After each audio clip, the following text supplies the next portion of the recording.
شادی کے بعد بیماری کا علم ہوا تو کیا کریں؟ اگر شادی کے بعد شوہر یا بیوی کی کسی بیماری کا پتہ چلے جو شادی سے پہلے چھپائی گئی ہو، اس کی وجہ سے بچوں کے آنے کے کم چانسز ہوں، تو کیا اس بنا پر طلاق دی جا سکتی ہے؟ بنت سعید کراچی سے۔ شادی بیاہ سے پہلے دھوکہ دینا بالکل حرام ہے، خاص طور پر اولاد کے معاملے میں۔ اگر کوئی عورت بانجھ ہے اور وہ شادی سے پہلے نہیں بتاتی کہ میں بانجھ ہوں، میرے اولاد نہیں ہوگی، تو یہ بہت بڑا دھوکہ ہے، کیونکہ دیکھیں اسلام میں کیا بلکہ فطرت نے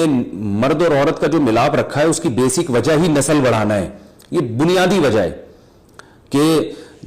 ہر مخلوق میں یہی ہے، نر اور مادہ کا جو نظام اللہ نے بنایا وہ نسل بڑھانے کے لیے بنایا ہے۔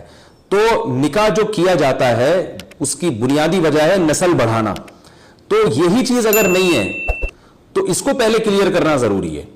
عورت اگر بانجھ ہے وہ پہلے بتا دے میرے اولاد نہیں ہوگی، یا میرے ایک دو بچوں سے زیادہ نہیں ہو سکتے، کوئی بیماری ہے۔ مرد اگر بانجھ ہے پہلے بتا دے بھائی میرے جو ہے نا اولاد نہیں ہو سکتی، رپورٹ یہی ہے، یا میں نامرد ہوں،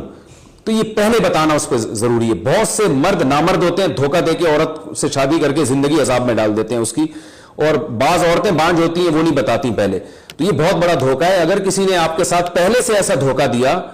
اور پھر نکاح کیا ہے، تو پھر میں اگر مرد نے یہ کام کیا ہے، یعنی دھوکہ عورت نے دیا تھا اور مرد نے اس سے شادی کر لی، تو پھر میں مرد کو کہتا ہوں کہ آپ فوراً دوسری شادی کریں، اور یہ آپ کا رائٹ ہے، ویسے بھی رائٹ ہے لیکن یہاں تو اور زیادہ رائٹ ہے، کیونکہ طلاق نہ دیں اس کو، اب شادی ہو گئی ہے تو آپ جو ہے وہ دوسری شادی کریں، اور اس سے کیونکہ نسل بڑھانا یہ شریعت میں بھی ہے، انسان کی نیچر بھی ہے، اور یہ بہت ضروری بھی ہے، اور شریعت نے بھی اس کو پسند کیا ہے، اور اس عورت نے دھوکہ بھی دیا آپ کو۔ اور اگر مرد نے پہلے دھوکہ دیا، دھوکہ مرد نے دیا، اس نے اپنے آپ کو یہ نہیں شو کیا کہ میں نامرد ہوں، یا اس نے یہ نہیں شو کیا کہ میرے اولاد نہیں ہوگی، اور دھوکے سے عورت سے شادی کر لی، تو میں پھر خواتین کو مشورہ یہ دیتا ہوں کہ اس سے طلاق لی جائے۔ ہاں دھوکہ نہ دیا ہو، وہ بعد میں بیمار ہو گیا ہو، کوئی نارمل ہو اور بیمار ہو گیا، یا وہ جو ہے دھوکہ نہیں دیا اس نے لیکن بعد میں بعض مردوں کے ساتھ یہ مسائل ہو جاتے ہیں، کوئی نفسیاتی پرابلم ہو جاتی ہے ان کے ساتھ، تو پھر ایک الگ مسئلہ ہے، پھر وہ میاں بیوی کا آپس کا معاملہ ہے، کمپرومائز کر لیں، صبر کر لیں، یا علیحدگی اختیار کریں، وہ ان کا ذاتی مسئلہ ہے۔